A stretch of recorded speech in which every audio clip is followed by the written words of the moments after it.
Pemirsa, saat ini kami berada di kawasan Taman Wisata Seleka di Kota Batu, yang mana Taman Seleka ini sangat fenomenal sekali, dikunjungi oleh beberapa daerah, termasuk bisa sampai tingkat nasional. Ini sebuah ada tambah destinasi baru, ada tampilan yang menggiurkan ini pemirsa. Makanya ketertarikan para wisatawan di Seleka ini ada nilai-nilai khusus ya, artinya ini merupakan destinasi peninggalan bersejarah juga. Awal-awalnya ada sampai ada destinasi baru dengan inovasi baru, ada biang lalat dan sebagainya. Ini menjadi sebuah destinasi yang merangsang calon wisatawan hadir di Kota Batu, terutama hadir di Taman Seleka. Bersama Direktur Bapak Sujud, jadi coba Direktur utama ini Bapak Sujud ini, coba kami akan menanyakan dengan kemajuan Seleka yang sudah spektakuler ini, melibatkan berapa karyawan dan seperti apa jaminan karyawannya, kesejahteraannya dan sebagainya. Ini yang menarik. Jadi bahasa kasarnya banyak pengunjung tapi kalau karyawan tidak sejahtera, ini juga mubazir. Ini coba saya akan ngobras ini sama Pak Direktur utama ini, Pak Sujud. Selamat siang, sehat Pak Sujud ya? Oke, sehat Pak Sujud ya? Alhamdulillah. Oke, Pak, tetap sehat Pak, semangat Pak Sujud. Semangat. Wah, luar biasa. Pak, saya tertarik Pak dengan destinasi baru, dengan saat ini inovasinya Selekanya luar biasa, dengan kepemimpinan panjenengan masih multi talent ini Pak Sujud ini, orangnya luar biasa, inovasi terus. Ini bahkan nanti permainan dari Cina Pak ya hadir ya, bukan mainan, artinya apa Pak, wahana baru Pak ya, wahana baru, Dino Fasilitas Dino Ranch. Dino Ranch namanya. Oke Pak Sujud, Pak ada tambahan wahana skala 1 tahun 1 sampai 2 unit Pak, mungkin tambahnya seperti itu, kemajuannya terus. Berarti ada suatu pengembangan dan pendapatan yang luar biasa. Kalau saya sedikit seperti itu Pak. Nah, berapa sih Pak keterlibatan karyawan di sini dan seperti apa kesejahteraan di masyarakat, di karyawan di Seleka ini Pak? Mau nggak? Pertama tadi saya jelaskan sedikit ya. Ya. Jadi kita bukan hanya nasional, tapi internasional. Oh, ya. Para tamunya Seleka itu bukan hanya dari ujung Aceh sampai dengan Papua, tetapi juga kita juga ada dari Belanda, dari Eropa masih ada, dari Aussie juga ada, bahkan dari Asia seperti Hong Kong, Taiwan itu masih juga, walaupun yang signifikan 1% atau 0,sekian% dari wisata ini bisa ada juga dari wisata tingkat dari internasional, dari Wisman, dari negara. Tapi memang kebanyakan yang mayoritas wisatawan Nusantara Wisnu. Satu itu. Yang kedua masalah penambahan wahana. Memang kita ada penambahan fasilitas ya. Kita punya sosial karena ini layanan tidak berbayar, yaitu Dino Ranch, di mana nanti ada isinya animatronik dino, ada 13 animatronik dino, jadi berupa apa itu hewan-hewan purba itu zaman Jurassic. Memang kita sediakan free bagi fasilitas free untuk wisatawan yang akan mereka. Dan insya Allah nanti 1 November langsung. Dan berkaitan dengan ini bukan karena kita belum bukan karena itu, tapi karena memang ini kewajiban kita. Jadi bagaimana meningkatkan revenue, meningkatkan pendapatan. Jadi bagaimana sih kita meningkatkan wisatawan ini sehingga berimpact kepada peningkatan pendapatan. Ini kita harus ada berbenah, ada berevolusi, ada penambahan fasilitas. Dan memang serta ini melibatkan totali 200 karyawan lebih. Tapi untuk pembagiannya kita bagi ada karyawan tetap, karyawan kontrak, dan ada karyawan outsourcing. Memang outsourcing kita butuhkan, walaupun sedikit. Memang apa? Untuk meningkatkan disiplin dan juga terus kerja karyawan yang organik kita. Karena outsourcing kan lebih hati-hati dan kerja lebih apa ya, lebih standar mereka untuk menangkap itu. Dan juga ada lagi karyawan namanya musiman, yang kita panggil hanya musiman tentu. Biasanya masyarakat sekitar yang usia-usia cukup 40-50 tahun itu ketika musim kemarau kita panggil untuk bekerja di taman bunga itu untuk penyiraman, perawatan seperti itu. Kalau musim hujan kita panggil juga, banyak kan ibu-ibu ya, kita untuk bahasa Jawanya itu pupuk menyiangi tanaman. Jadi Matun, Pak. Matun bahasa Jawa matun. matun. Dan itu untuk itu kita juga ikutan program yang paling sederhana, yaitu program dari BPJS Naker, yaitu program yang per bulan cuma 16.800 rupiah. Karena walaupun mereka juga naker kita, karena mereka juga nggak setiap hari dipanggil, nggak tiap bulan masuk, jadi mereka sehingga kita pun ketika mereka masuk kita masukkan, ketika mereka nggak kerja kita nggak pakai. Tapi yang lain yang 150 sekian atau anggapnya 160 yang karyawan tetap dan kontrak ini memang kita masukkan standar BPJS Naker. Jadi standarnya itu yang ada BPJS itu namanya jaminan JKM, jaminan kematian, JKK, jaminan kerja, terus ada lagi JAT, jaminan hari tua, terus ada lagi jaminan pensiun JP, dan terakhir yang terbaru itu pemerintah itu kan JKP, jaminan kehilangan pekerjaan. Ada 5 ya kita semua. Dan iurannya memang cukup fantastis. Jadi mereka dari gaji mereka itu dipotong hanya sekitar 2 sekian sen. Jadi 1%, 3 atau 4%. Ya perusahaan yang bayar hampir 9%, itu perusahaan yang bayar. Jadi ada yang anggap aja gajinya, kita anggap aja UMK sekarang 3.200.000, ya 3 juta lah, kita anggap 3 juta gitu hitungannya. Berarti mereka itu sekitar potongannya sekitar 60.000 atau ke 1%-nya itu berarti kan 30.000 itu kali 3, 90.000, 100.000. Tapi perusahaan itu bayar sampai dengan 400.000, 300.000 dari mereka. Itu perusahaan, itu tiap bulan. Sehingga nantinya kalau apapun karyawan terlindungi. Walaupun karyawan adalah aset bagi perusahaan. Jadi karyawan yang bagus, karyawan yang baik, karyawan yang loyal, karyawan yang disiplin, karyawan yang memang kerjanya memang smart, cerdik, itu adalah aset berharga bagi perusahaan. Oke. Yang memang harapan kami. Sorry itu sih. Kayak gini Pak, ini ada yang mungkin menarik Pak. Dengan jumlah sekian ratus karyawan, baik yang tetap, musiman, ada THL Pak ya, karena tidak tetap ya, kan ada ya, juga yang kan permanen kata Pak Sujud ya, sebagai organiknya Seleka. Ya. Saya memandangnya ngeri Pak, ketika kita bicara 2 tahun yang lalu, ya kembali lagi ke COVID ya.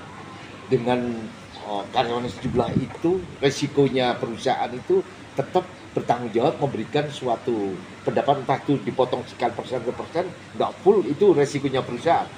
Namun dengan pendapatan segitu Pak, kira-kira Pak, 1 tahun anggaran ya, atau 1 bulan biaya operasional PT Selekta dengan seandainya posisi seperti ini saya mengkhawatirkan kalau bagi saya Pak. Tapi Pak Dirut ini mungkin punya pola pikir yang berbeda, entah aset atau celengannya Selekta itu sudah miliaran, kita tidak tahu. Seperti apa saya sampaikan? Saya nggak bisa ngomong angkanya ya. Iya, oke. Tapi yang jelas teknis saja. Ketika kita pandemi kemarin tahun 2020-2021, ya. Selekta itu kan milik masyarakat, dimiliki orang banyak, 1.110 pesiri. Nah, kebersamaan kami itu kuat karyawan. Jadi kami direksi saat itu tahun 2020 itu Pak Direktur ya, Pak Pramono dengan saya itu mengumpulkan semua karyawan, kita ajak ngobrol dari hati kami. Karena posisi keuangan perusahaan gimana, karena revenue kita gimana. Jadi benar-benar turun karena buka tutup kita kena PPKM, kena lockdown, saat itu kan sering tutup juga, sehingga karyawan tidak mungkin untuk bayar mereka penuh. Dan kita komit kepada karyawan, baik yang tetap maupun yang kontrak, kita tidak akan meng-cut mereka, PHK, tidak ada. Tapi kita minta kesadaran untuk pemotongan gaji, semuanya, baik mulai kami dari direksi, komisaris sampai dengan seluruh karyawan itu dipotong sampai setengah bulan. Jadi setiap bulannya kondisi itu, Pak. Selama kondisi itu setengah bulan gaji, tapi kerjanya pun cuma setengah bulan. Ya. Jadi kerjanya setengah bulan, terus gajinya setengah bulan. Itu berlaku sampai 9 bulan atau berapa kali 2020-2021 itu 9 bulan. Dan alhamdulillah teman-teman bisa menerima karyawan semua Karena kita apapun kan peduli kepada mereka bahwa kita melakukan terbaik untuk karyawan kita. Penyelamatan tidak sampai ada PHK. Yang jelas memang tidak bisa bekerja, yaitu saat itu adalah memang yang tadi itu, yang kalau mungkin bahasanya PNS, ASN, THL.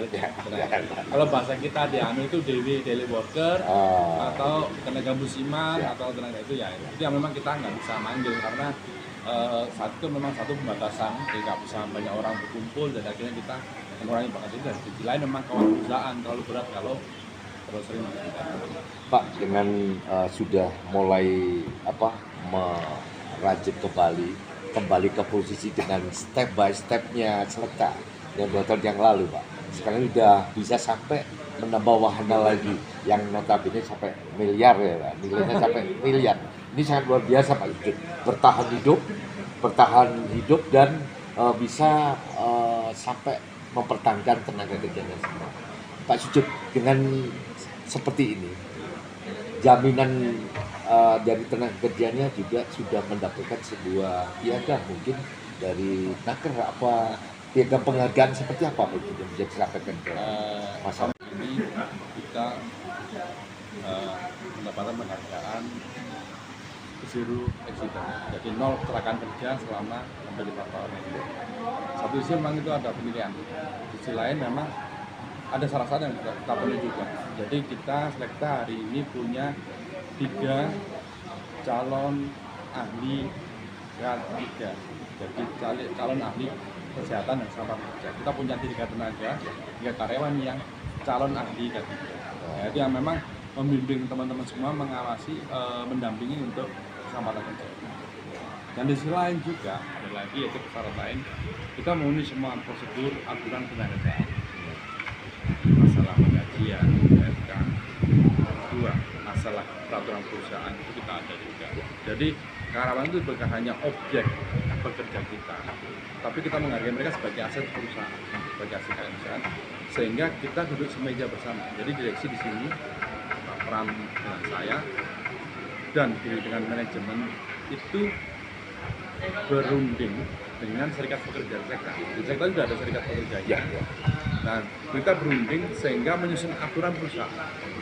Itu namanya ada perjanjian kerja bersama atau kita singkat PKB. Nah, itu yang memang setiap 2 tahun kita perbarui. Ada nggak perubahan undang-undang? Kalau perubahan undang-undang kita ikuti peraturan undang-undang. Kalau nggak ada perubahan undang kita perpanjang lagi setahun. Itu nanti kita berapa tahun. Itu sehingga karyawan ini benar-benar diajak untuk berdiskusi. Jadi jalannya aturannya naik gimana?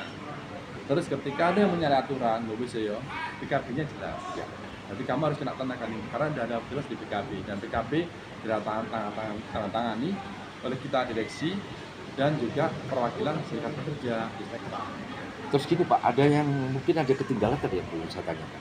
Pak, ketika ada status karyawan tetap di Selekta ini, mulai awal sampai jet ya, mulai dia mengabdi mulai sekian tahun sampai puluhan tahun. Ya. Ini status batas maksimal umurnya sampai berapa Pak jadi karyawan di Selekta? Kita mengikuti undang-undang yang kalian juga 30 itu kita ikuti undang-undang, jadi sesuai dengan tapi untuk yang kedua dari 30 ini kita sebetulnya mengikuti aturan sebetulnya 55 tahun. Okay. Tapi nanti kan ini harus naik terus 56, 58 sampai nanti kan usia karyawan pensiun itu kan sampai saya ngomong sorry ya. Ini tulis asing. Ini tulis asing kan. Siap. Iya. Nah, kan itu tulis asing. Kebetulan ya. Nah, ini tulis asing juga ini. Iya. Ini. Nah, kan tulis asing. Iya. Oh, luar biasa. Selekta sudah dikunjungi oleh terus sudah dari dulu Pak ya. Tapi nggak seperti yang lainnya, artinya sudah ini ketok tulang nanti Pak. Iya. Luar biasa. Tapi Usman kan. Usman ya. Jadi kita ikuti aturan yang ada di undang-undang kita. Jadi nanti akhirnya kan karyawan itu akhirnya kan pensiun 65. Tapi kita aturan aman 55. Jadi kita mulai merangkak seperti itu. Ya. Dan setiap karyawan kita pensiun pun kita di PKB kita ada. Dan kita pertama itu ada. Pesangonnya sesuai dengan aturan undang-undang. Nah, kebetulan yang dulu itu memang lebih tinggi dari undang-undang yang baru ini. Undang-undang baru justru turun pesangonnya itu perkaliannya. Kalau dulu itu bisa sampai 32 kali gaji terakhir ketika pesangon pensiun. Kalau yang terbaru justru tinggal 25 Ya.